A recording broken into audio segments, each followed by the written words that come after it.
What is up, everyone? Welcome to No Buts About It. Should I do that for the new intro every time now? I kind of liked that. Felt good. Already got a comment here. Let's see. Chris Vikings says, breaking news before I even see the schedule. Bengals prediction. Joe Burrow misses 5 games minimum and they win 8 games. We've already done the Bengals prediction. I don't think that's what today's show is going to be about. And they're going to win more than 8 games, honey. Don't you worry about that. In fact, today's show is going to be talking about how the Bengals are in a really great place. These ain't your grandfather's Bengals. These ain't your daddy's Bengals. Heck, these ain't even my Bengals from like 10 years ago. These are some brand new Cincinnati Bengals. And I like where we're standing. I like where we're sitting. I like where we are no matter, like, I guess, I don't know. I'm running out of metaphors and stuff to say. Let's get right into it. The Cincinnati Bengals have done something that, usually we don't see them do. They don't like to do this because they don't like having void money, dead money down the road. They don't like to pay players that aren't on the team. That makes sense. Katie Blackburn has said that in the past. I understand that. But sometimes you got to make some money. So what are some things the Bengals have done that, maybe we didn't expect them to, and it's because of this Joe Burrow fella here on the left side of my screen. They added pass rush in free agency. They went all in, got one of the, maybe not the best pass rusher, but definitely I think the pass rusher with the highest potential in Boye Mafe. They also went and got Cassius Howell in the second round of the NFL draft, a player I am very, very excited about. They got the top safety in free agency in Brian Cook, and he seems like he's already going to be a leader. I'm very excited for Brian Cook. I've been watching his interviews, and I'd be shocked if he's not a team captain. And having him alongside Jordan Battle, I think, is going to be a massive improvement over Geno Stone this season. Tackling, we're not going to have those situations where, Cole Kmet catches the ball and runs for whatever it was, 40 yards, or just an embarrassing loss there. That should have been an easy win while Burrow was down. Same with the Jets loss. They added defensive back depth. They went and got Tacario Davis in the draft. They brought back Jalen Davis. Hopefully, maybe we'll see a Dax Hill extension. Maybe we'll see a DJ Turner extension as well. Obviously, the trade for Dexter Lawrence was huge as well. That's something we don't usually see the Bengals do. We don't usually see them go out and, get a big player like that. We don't even see them really make trades. They value draft picks very highly. They very rarely trade draft picks. They did with Joe Flacco last season. The season, I believe it was the season before that, they did the Khalil Herbert trade. That didn't really have a huge effect on the season, but they still did it. It's still notable.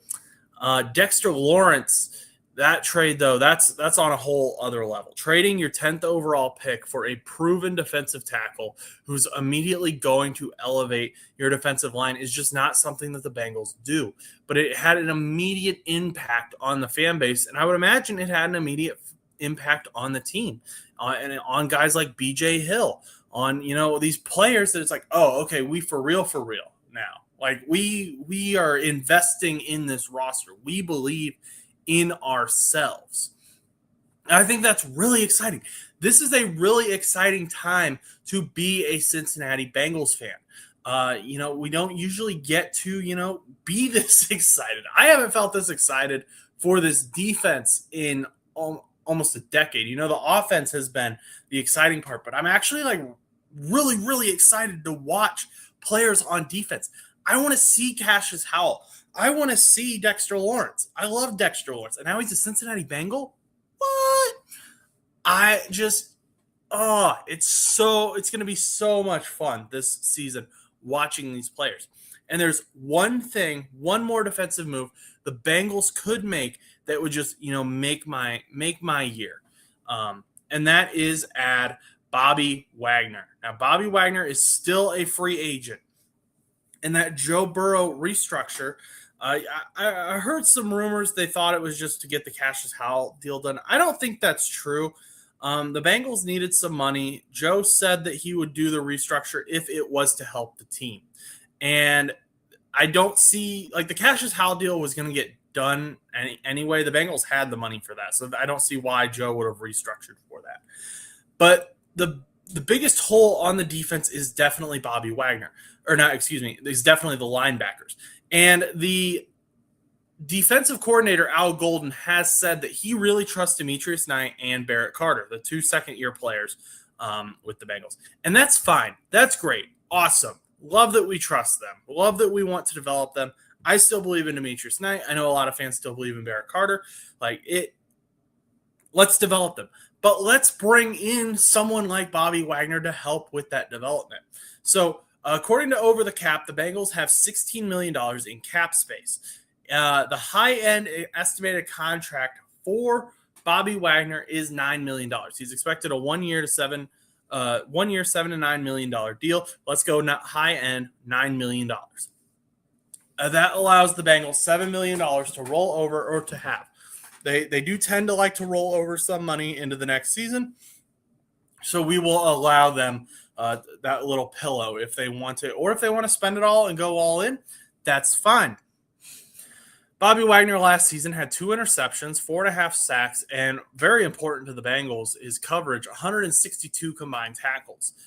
So that's very key. I also think that he adds a winning presence for this roster. He also is a leader. I think he would very quickly be a team captain. He is also, the Walter Payton Man of the Year, reigning Walter Payton Man of the Year. And this plan doesn't give up on the linebackers. Bobby Wagner isn't going to be a long-term solution, but he is going to inject some energy into that linebacker room. He's going to tell these young guys, hey, this is what you can be. This is what you can do. He's going to know these drills. There are very few more experienced and just quality of play linebackers in the NFL than Bobby Wagner. Bobby Wagner is a future Hall of Famer. You make this move knowing that you believe you are a championship team. And I think the Bengals think that. I think the Bengals want to show the fan base that they firmly believe they are a championship team. And the Blackburns and Duke Tobin and all these people are saying to Zach Taylor, hey, we are going to give you the best roster that you have ever had in your career. We have Joe Burrow and Jamar Chase. We can't be missing the playoffs here. We've brought back the O-line. We've brought in a bunch of defensive players. We did a really good in the draft. Now we're going to put it on you. And they aren't going to give him any excuses. And right now, Al Golden was given a pass last season. He had to, get his guys, get everything figured out. And supposedly he has, but he's a linebacker coach. And it is very clear, I think, to most fans, as long as they're not following the age-old, narrative, the century-old narrative, that the Bengals' biggest problem is their O-line. That's dead. That's a dead narrative. If you want to criticize the Bengals, I'll tell you exactly where you should criticize the Bengals. It is their linebacker room. The Bengals linebacker room is going to be their biggest problem. Now, hopefully, with the improved D-line, the linebackers won't have to do as much. They've got a bit they'll have Dax Hill back. They'll have DJ Turner out there as well. Hopefully he continues to play super well. So that should help the linebackers out a little bit. But I think ultimately the biggest hole on the defense is the linebacker room. Now, Demetrius, Barrett, if you somehow find this, if you somehow see this, know that I'm rooting for you. Know that I am just going off of what we saw last season, where I think you two would say, yeah, that wasn't our best football, but we're going to be better. And I'd hope you would say that. But I want to help bring in a leadership. I don't want there to be any excuses. I don't want to be sitting here in week 5 going, yeah, we lost that game because of the linebackers. I would love Demetrius Knight and Barrett Carter to, just super improve this offseason, be amazing. But I can't bet on that. I cannot reasonably expect them to do that. So I want to bring in a leader to help them do that, to help to rotate with them. Bobby Wagner's probably not going to be a starter. Maybe he is with this Bengals team, but ultimately he'll be a rotational piece. He's just going to be an energy piece, a championship piece. I think the Bengals need to bring him in. And the Bengals have the money to do so. They have signed all of their draft picks. Last year, that was a big holdout that the Cincinnati Bengals had with Shamar Stewart. He was, I believe, if not just the last first rounder to sign, he was one of the last draft picks to sign. It seemed like we were in like July, if I remember, and he still wasn't signed. I remember where I was when he signed. It was a big deal. I was at a Mexican restaurant in town, and there was another Bengals fan there, and I just walked by. I was like, "Hey, Shamar Stewart signed." He's like, "Really?" I was like, "Yeah, it's over." But there are a few that are still unsigned. Over 90% of the draft picks have signed. We have quarterback Fernando Mendoza has not signed. That'll obviously get done. Same with quarterback Ty Simpson. Those are our two first rounders that are not signed. Defensive end Gabe Jackas has not signed. Round 2, pick 55, New England. And then most of the non-signed players are round 3 and 4. That is Carson Beck, Tyler Onyedim, Markel Bell, Sam Roush, Romelio Height, Drew Aller, Jermod McCoy, Jude Bowery, Caleb Proctor, Brennan Thompson, Fabici Nawimu, and Grayson Halton. I apologize if I mispronounced any of those names. But I think I want to pull some attention to something here. So you'll note that most of the round 3 picks, or most of the unsigned people, are round 3 and round 4. You may be thinking, why is that the case? Why? I would think that the round 1, there's more money in round 1. So all the contracts are slotted. Like the amount of money they are paid is slotted. That's not what these teams are, or these agents are debating. It's how they get their money, whether it comes at a signing bonus or how it's spread out or how much they get at one time, how like that type of thing. And this is the thing that Shamar Stewart was also kind of fighting with the Bengals about. Now, they ended up giving Cassius Howell a fully guaranteed contract in round 2. And that's something that the NFLPA has been really, really pushing lately. And so they got those contracts the way they wanted them in round 1. And so then all the players in round 2 were kind of like, hey, this guy who was drafted right before me got this contract structure that I want. And it just kind of, goes down. And now it's very common for high-end round 2 players to get those fully guaranteed contracts. And that continues to, the NFLPA says, okay, now guys, at the end of round 2, see what you can get. And then guys at the end of round 3, and you see how the dominoes continue to kind of fall. The NFLPA knows that right now where they're at, the round 5, 6, 7 guys aren't going to, get that contract structure that they're really pushing for. They still have to wait a few more years to, start that push. But they can maybe get these round 3 guys those contracts that they want, especially because a lot of round 2 guys already have them. And when you have a guy like Carson Beck leading off round 3, that's a really, really good, he's a quarterback. He's a guy that the Arizona Cardinals clearly believe in for their future. So they're going to use that, narrative to help kind of push the idea that he should have a very good contract for him.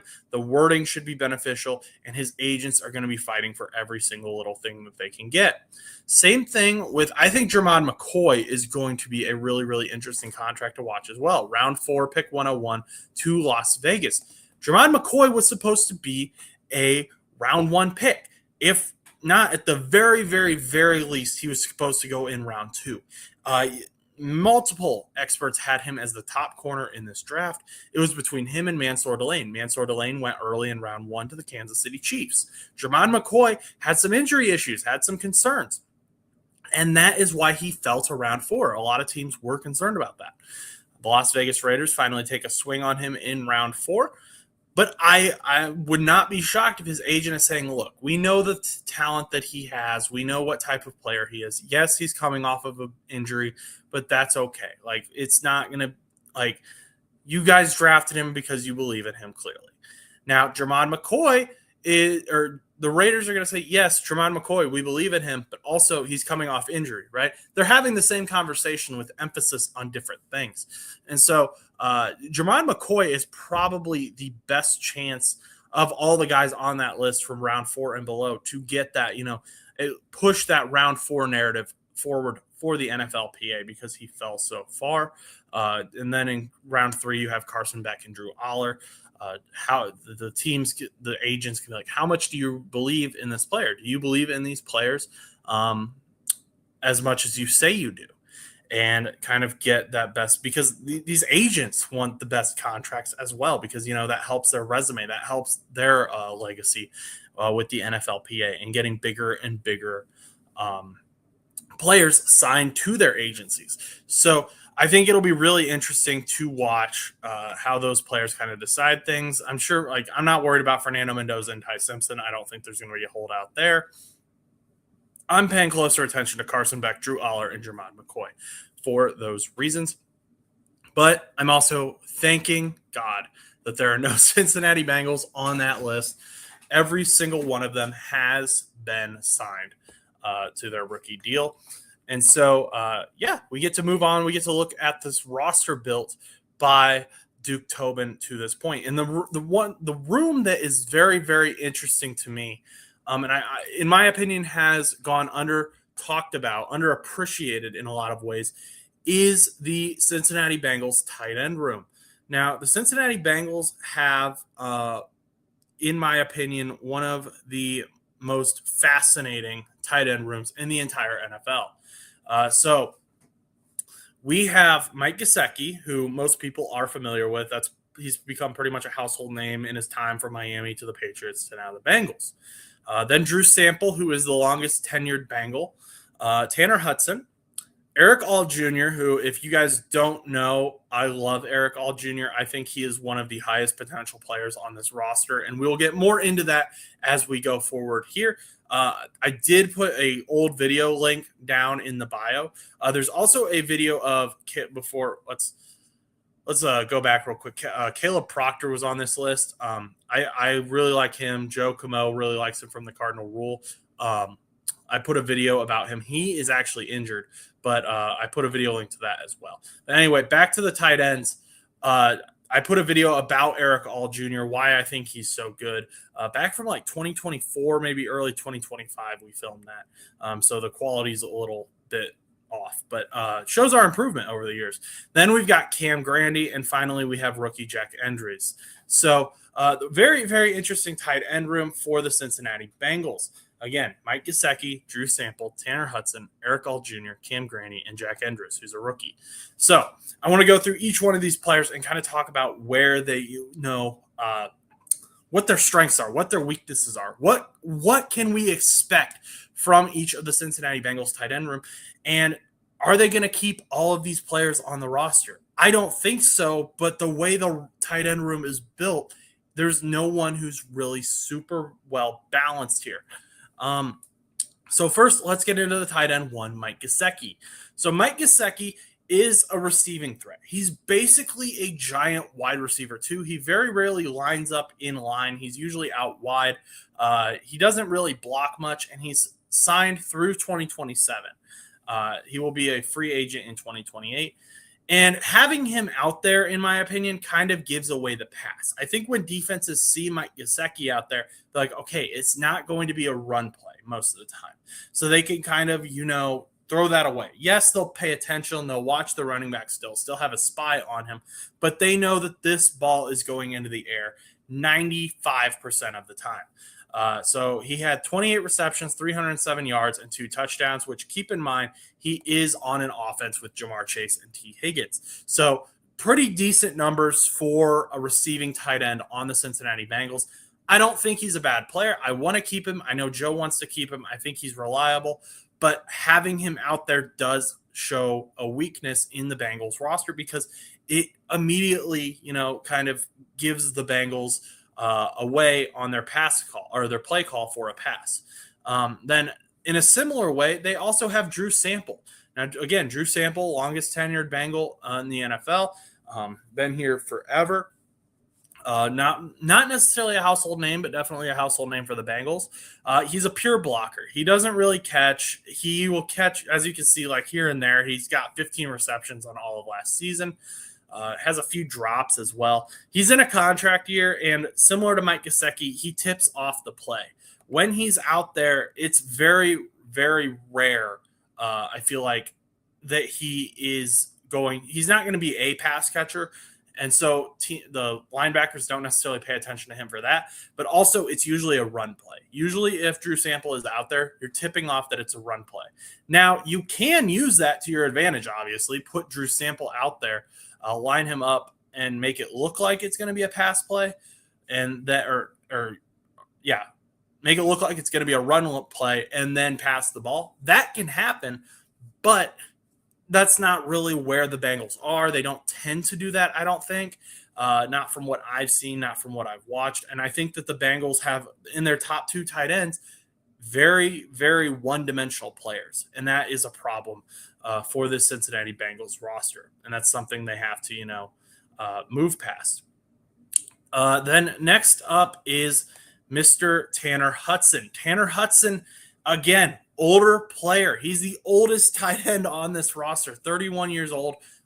Started his career as an undrafted free agent, found his way to the Cincinnati Bengals, and kind of rooted himself here. He's a more balanced tight end. He can block. He can catch. He's got some big drops, and that's why I put Burrow trusts him. Burrow has come out and said he trusts him, likes him as a player, like all that stuff. But I don't know that the fans trust him. We'll root for him. I root for him. But those drops also live on, and those fumbles live on in our minds as well. He's in a contract year as well. That's a problem for the Bengals because he is our first kind of more balanced tight end, and he's really not even that balanced, in my opinion. His hands aren't the greatest. They're better than Drew Sample's, which isn't saying a whole lot.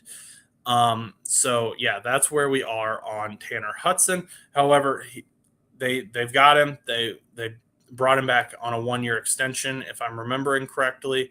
I believe that was this year, and this is his contract year. Then we get into Eric All. Again, we're deep in the roster, but this is probably our best example of a balanced tight end. He missed all of last season, but he is probably the best tight end on this roster. He's very balanced. He can block when he's asked to. He can catch when he's asked to. The only issue is he is super injury prone. He was injury prone in college. He's been injury prone in the NFL, but he was so good. And Eric All is already back at practice. And reports are saying that he's already practicing with the ones. He looks just like he did in 2024. That's really exciting. If we can get Eric All to stay healthy and be on this team, I believe that we will end up having one of the best tight ends in the NFL because I truly believe in Eric All. I believe Eric All can be a top tight end in the league. I think he's going to be very fun to watch. He's an aggressive blocker. He's an aggressive catcher. He gets good yards after catch. He is such a fun player to watch, but he can't stay healthy, and I fear that we're going to be talking about him like we did Tyler Eifert, my favorite player of all time, because he's from Fort Wayne, all this stuff. But Tyler Eifert, fantastic tight end, great tight end. I think he lives in the memories of Bengals fans very well, but he could never stay healthy. And so because of that, his career was shortened a little bit. And, we never saw his true potential. We never saw his true ceiling. And that's my fear that we're going to have with Eric All as well. So I hope that the Cincinnati Bengals are able to, figure that out with Eric All, how to keep him healthy, how to keep him conditioned. Maybe he needs to be on a snap count, but I think even if he's on a snap count, he will have a very, very good season, a very respectable season as well. Then the Bengals have Cam Grandy. Again, all the balanced tight ends are at the end of the roster. I put balanced tight end because this is just like, he doesn't play a whole lot. He's deep in the depth chart. But I accidentally left the probably the best on the roster raw part on there. That was for Eric All Jr. That is not Cam Grandy. I don't think he's the best on the roster. Sorry, Cam. But he He is balanced. He's just more of a special teams player, depth, 2 receptions for 7 yards and 1 fumble. He's the most likely cut candidate, in my opinion. You bring him in, maybe you keep him on the practice squad in case there's injuries. I don't think he would necessarily get stolen off the practice squad by another team. I don't think a lot of teams are keeping their eyes on him. There's probably better tight ends on other practice squads, but Zach Taylor seems to like him. Zach Taylor seems to trust him. When one of these other guys needs rest or if they're out for a game or two, they can put him out there as a blocker, especially if it's like Drew Sample or Tanner Hudson. But ultimately, I think Cam Grandy is the biggest cut candidate. The Bengals currently have, 6 tight ends. They usually keep 4, so there's probably 2 here that are going to be cut. I would say Cam Grandy and Tanner Hudson. Maybe they keep 5 because just how they're structured. But Tanner Hudson and Cam Grandy are probably the 2 most likely cut candidates when it comes to the tight end room. And then finally, we have the rookie draft pick, Jack Endress. This guy's playing with with a chip on his shoulder. Excuse me. He's very quarterback friendly. He's a rookie. He's a strong route runner. His blocking could use some work. His route running could also use some work as well. He's raw. He's a depth piece, but he's definitely improved in his route running and is he's a good route runner for a tight end. I think he's ultimately been signed as the Hudson replacement. I think that's the plan for him because that's where his body of work kind of matches the most on this roster. And again, Tanner Hudson is the oldest tight end on this list. 33 receptions, 346 yards, and 3 touchdowns in 2025 for the Longhorns.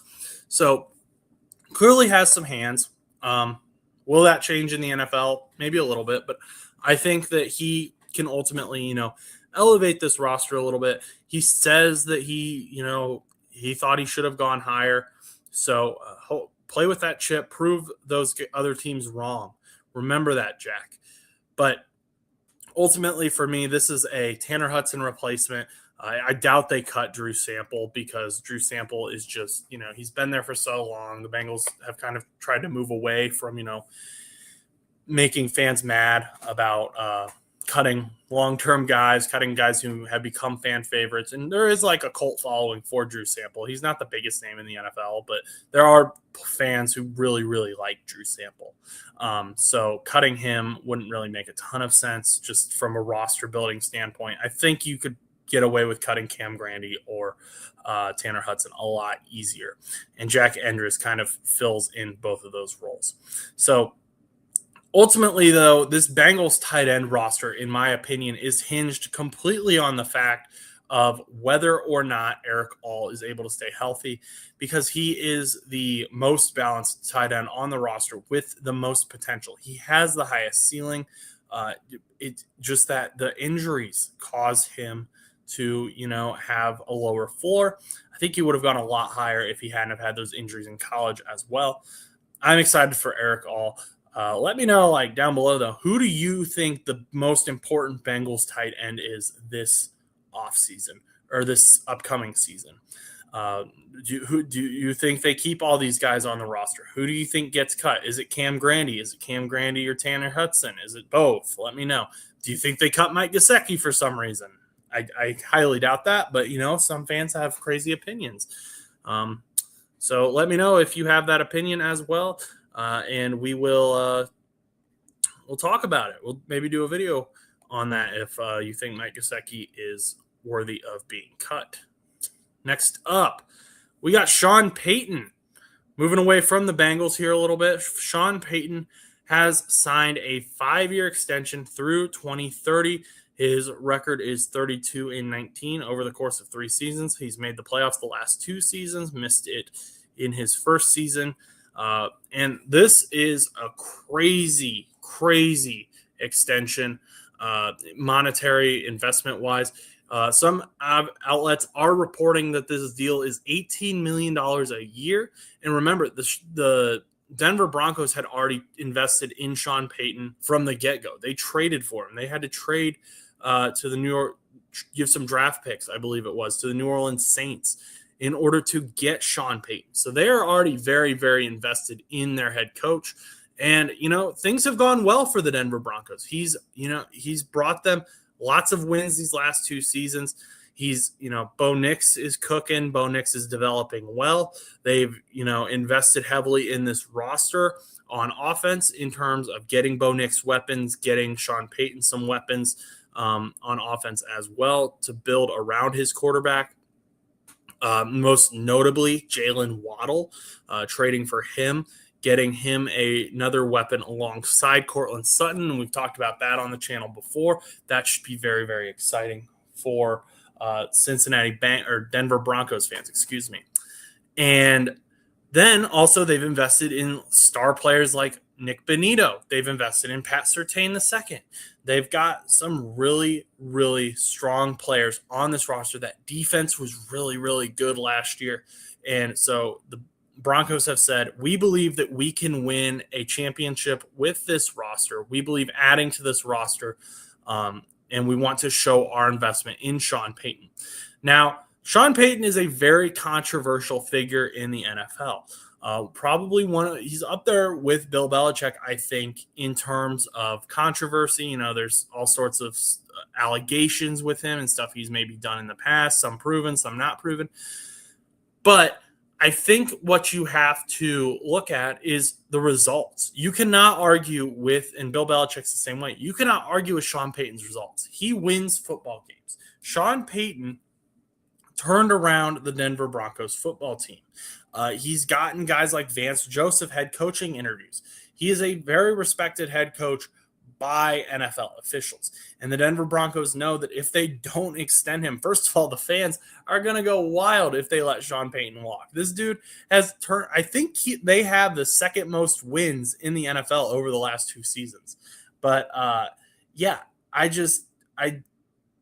think a lot of outside, like Broncos fans are obviously very excited about this, but there's a lot of fans that criticize, myself included, Mr. Payton, Coach Payton. They criticize him for those things of the past, but ultimately what he has done is brought this team victory, brought them hope. And ultimately all that matters in the NFL is Super Bowls. And they have a quarterback on a rookie deal. They're going to invest. They're going to push for that Super Bowl out of the AFC. And they're playing in the AFC West. They're playing against Patrick Mahomes. They're playing against Justin Herbert. They're playing against the Raiders, who just had a really, really good draft and a really, really good free agency. Yes, they still have to turn stuff around, but the AFC West is a very hard division. Got to keep yourself planted at the top if you're Sean Payton and the Denver Broncos. And nothing motivates people more than money. What do you think about this deal? Do you like Sean Payton as a head coach? Do you think it was smart for them to extend him through 2030? Do you think they can win a Super Bowl with Sean Payton and the Denver Broncos? And then finally, we have a medical update from, this is going to be a little bit of a shorter episode, it looks like, but we have a medical update on Chris Olave. Now, if you missed it last year, it kind of flew under the radar. Chris Olave, he suffered a blood clot late last season, and he missed, I believe it was just the final game of the season, but he was set to play for the first time in his career, 17 games. He's had some concussion issues as well, but unfortunately, that blood clot came up, and obviously, that's important to monitor. That's important to keep an eye on, and that's frustrating for Saints fans. Chris Olave is a very, very talented wide receiver. There's no doubt he's one of the best young receivers in the NFL. But that blood clot was something that, that's more important. Long-term health is way more important. And it has come out from Kellen Moore that Chris Olave has not been cleared this season. He hasn't been able to practice in OTAs. They're still waiting on him to get medically cleared. He's still going through those medical procedures. I think he has been doing a few drills and stuff from what it sounds like, working with Tyler Shuck, but he's not doing any sort of contact stuff. He is simply just, keeping it light, keeping it healthy because, the Saints obviously want him to be healthy in the long term as well. Again, he's one of the better players in the NFL, but he said, or better young players in the NFL. And he said that, he's feeling better, he's getting there, but he has not been medically cleared yet. So Chris Olave is not, all the way there. Keep that in mind for things, obviously just his health, if you're a Saints fan, his health in general, if you're an NFL fan, and then for fantasy football. The third least important thing on that list, but if you are building your fantasy football team, Chris Olave's health is something you're going to monitor because he is usually a very, very high pick, at least in the leagues I'm in, and he's very talented, and he would be a top weapon for Tyler Shuck if he was healthy. But I think that's all we've got for today. Let me go ahead and check the this. I didn't really have a whole narrative idea for this week because there was like extensions that happened, but they were just kind of no huge news. And I'd been wanting to talk about the Bengals tight end room and the restructures and stuff forever. So that's what this episode kind of became. But I appreciate everyone for stopping in. Like I said, the Eric All video and the Arizona Cardinals draft grade videos are in the link down below. So linked down below. So make sure to check those out. Thank you for hanging out with us this afternoon. Please remember to like, comment, subscribe. We'll keep you updated on all the latest NFL news. Been super busy this June. Hopefully in July, I open things up a little bit. But until next time, go do something nice for someone.